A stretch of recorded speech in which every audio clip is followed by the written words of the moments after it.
victims were also located deceased with gunshot wounds at a separate shooting scene in the 2100 block of Cabrillo Highway South. The motive for the shooting is currently unknown. Through investigation, the suspect, identified as Chung Lee Zhao, a 67-year-old Half Moon Bay resident. At 4:40 p.m., Zhao was located in his vehicle in the parking lot of the sheriff's substation here in Half Moon Bay by a sheriff's deputy. Zhao was taken into custody without incident, and a semi-automatic handgun was located in his vehicle. Zhao is believed to have acted alone, and there is no further threat to this community. This is a devastating tragedy for this community and the families touched by this unspeakable act of violence. I would like to thank our local law enforcement agency partners, allied agencies including CAL FIRE and EMS, the City of Half Moon Bay, and our federal and state partners. I would also like to commend the deputy sheriffs for safely taking the suspect into custody.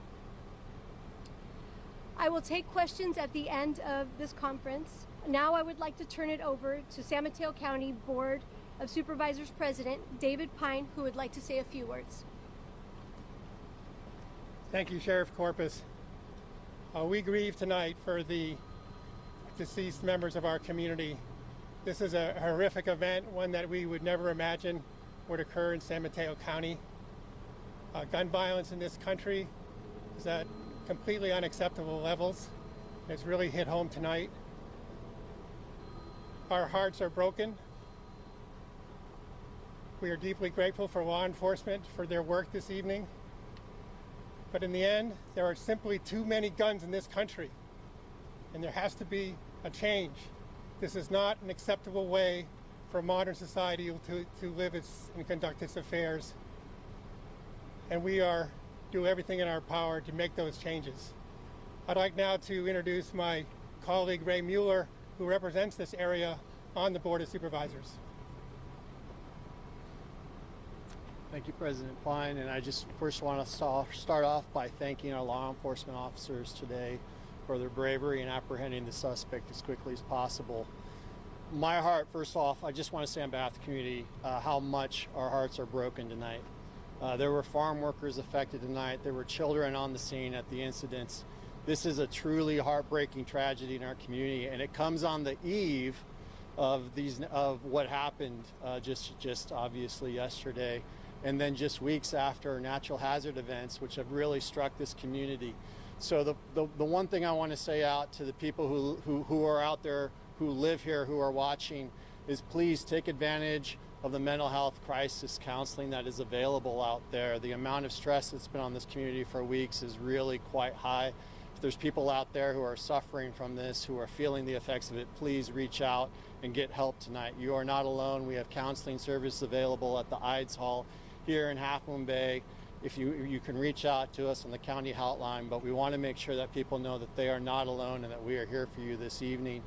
And then, as Supervisor Pine said, in the days and the weeks ahead of us, we really have to come together and figure out how to go ahead and wrap our arms around getting to address this problem of gun violence, which has afflicted our state here in recent days and has afflicted us here at home. It's something that's unimaginable to happen here in Half Moon Bay and frankly here in San Mateo County.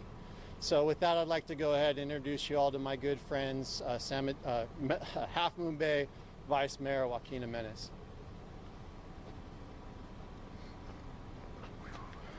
Thank you. First of all, I want to extend my condolences to the families that lost a loved one today, and to offer the support to all the families and the farm workers that were affected, that were present at the location of the shooting. And then I would like to thank, our local law enforcement for the rapid response and our emergency team. The city of Half Moon Bay, after being affected by the floods, as you know, at the beginning of the year, the farmer community was affected. now this. We are offering our support, mental health support, that teams of Half Moon Bay, the City of Half Moon Bay collaboration with mental health teams of nonprofit organizations are put at one of our local halls that will be receiving the families. This is something that we get to watch on the news. Never think that it's going to come and hit home. Today, we're on the news. Our community's been affected. And again, I want to thank our law enforcement. As soon as we heard about the shooting, we heard the sirens, of our law enforcement has done great for us. There's really not much I can say, about the pain that we're feeling right now. We know that the community is being greatly affected. We have been receiving phone calls, text messages from family members wanting to know information, either family members, their relatives are okay. We hope they are. We hope they will soon will be reunited. And we are here to support them, support every step, especially the children that were present when the shooting happened. And hoping that this will be an eye-opener, what is going on in our community about gang violence and gun violence. So let's think about this and how we're going to be responding to the families who have been affected. Thank you. Can I open it up for questions at this time? Hi there. Lauren Thompson, CBS News Bay Area. You mentioned that you can't tell us the motive at this time. What else can you tell us about the suspect? What we can tell you is that we know that he acted alone at this time, and that we're working with our district attorney's office at this time to interview the suspect, and as soon as we have further updates, we'll be able to provide those to you. Was he a worker at one of these farms? Do we know that? He's believed to be a worker. And was the semi-automatic weapon that was found in the vehicle, was that the only weapon that we believe to be involved? We believe that at this time. Can you confirm the number of victims? Was it a mushroom farm and a trucking company? And which one did he work for? What were the two locations? And which one did he seem to work at? And was he still employed at the time? Yeah. We believe that we don't have the exact connection at this time, but there are two separate locations. One was a nursery, and there are actually two nurseries. And what I can tell you is that we are working at trying to gather more information to figure out what the connection was to these victims as well. Did he legally have that gun? Was there an extended clip on it? Yeah. We're not able to release that information at this time, but as soon as we're able to, we will. It's an active crime. Can you confirm the victims and how many people were killed and how many are injured at this time? What I can say is that we have multiple victims, some who are deceased. We have one who is currently at Stanford in critical condition. But you cannot confirm the number of the people still. We heard that it's 7. That was confirmed by the sheriff. There is 7 casualties, and the identification will be made by the coroner's office. Anything that can you tell us about the victims? We heard that it's probably farm workers. If you can tell us anything about these victims. They were on site on the property, so they're believed to be workers, but we can't confirm that yet. As soon as we're able to, we will. Why did he show up here? Was he going to turn himself in? That we can assume that that's what his motive was to come here, but we still haven't confirmed that. So did the sheriff's deputy notice him in the car, or did he contact you to tell you he was here? So we knew what the vehicle looked like, and we had the license plate, and the deputy sheriff located the vehicle, and he was inside of the vehicle. And you said 7 casualties. Does that include the person who's still alive at Stanford, or is that No, there's the person at Stanford would be number 8. What I confirmed was that there were 7 casualties, fatalities. Yes. Someone said that there were children who witnessed this, and I can't imagine what they just went through. Was this a large, was there a crowd of people where these shots were fired, or was it more of a back room? No, it's a big rural location, so people are working. It's spread out. There's people that live at the location as well. So you know, it was in the afternoon when kids were out of school, and for children to witness this is unspeakable. Sheriff, what's next for this investigation? Do you need a warrant to further search the car? We're working with the district attorney's office, and we have a collaborative investigation. And I have all the confidence that together we will get to the bottom of this and be able to provide a motive. He is in custody, and my understanding he's fully cooperating with us. Any comment on this happening right after what happened in Monterey Park down south? Yeah, it's tragic wherever this would happen, especially here in our county. It's a tragedy that we see on the news a lot, but when it hits home, working in this community myself, what a tragedy to see these innocent people lose their lives. And right now we just don't have the answers yet. Did the suspect live here locally? Does he have family members here? Half Moon Bay resident, and we believe that he may have a spouse. Do you know the name of the officer who apprehended him, who made that identification?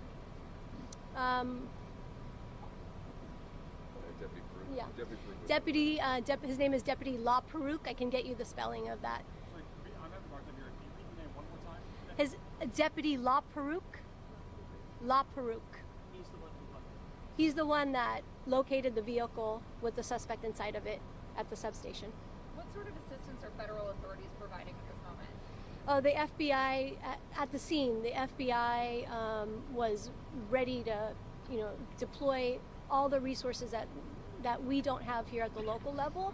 And I've been getting calls from even across the country, from sheriffs, from Congress, people in Congress, senators, very supportive. And, I'd like to also thank our county executive, Mike Callaghy, for his support and the board support. Is it clear that his possession of the weapon that was found, was that a legal weapon to have? Did that violate any local laws? Yeah, I can't release that information yet. Does the suspect have any criminal history? Any prior criminal history? Yeah, that I can't. It's still, because it's an active investigation, we can't release that yet. Do we know how long that he was here for, or even how long he was at those different locations, one to the next, and then just got here? I don't know how long he had been sitting out here. Yeah, we don't have that. We're still gaining that information. How close were the two locations to each other? Did he have to do the shooting, get in his car, drive to another Yes, location? he drove to the location. Yeah, How close were they? they're not very far, maybe a mile away from each other. Are they owned by the same people? That I don't know. Is there any concern that there might be more than these two locations? And can you confirm whether or not these both of the shootings happen outdoors? We are still, it's because it's an active investigation, I can't go into that. But as soon as we are able to provide you with more information, we will. What I would like to say is that at the IDS Hall, there is a family reunification center for the coastal community and members of the nurseries, and that'll be open. And if anyone has any additional information that may know more about this investigation, they can contact the San Mateo County Sheriff's Office. Can you reconfirm the addresses of both locations and the order in which you believe they occurred? I can give you the addresses. Just one moment. So you're not sure exactly where he went first? That is still part of the investigation, yes. Okay, one more question, please. Have you, Sheriff, personally talked with any of the victims' family members? Not yet.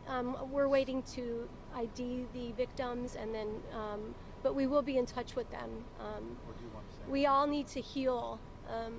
As the supervisors have said, this community has been through a lot in the last couple of weeks, and now for this to happen, together we're stronger, and we will heal together. And I want to thank the community for all their support. But again, if anyone has any other questions, we'll circle back, and as soon as we're able to give you more information. Thank you guys. Thank you guys. That's good. Thank you. Other updates tonight? We encourage you to monitor Sheriff's Office social media for any further updates.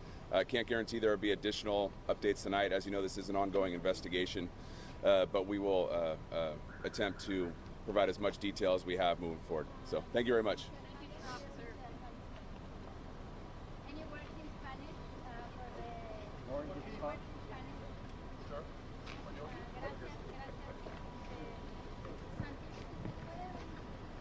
Oh, which one is mine? Sorry. Luis, ¿cuál es?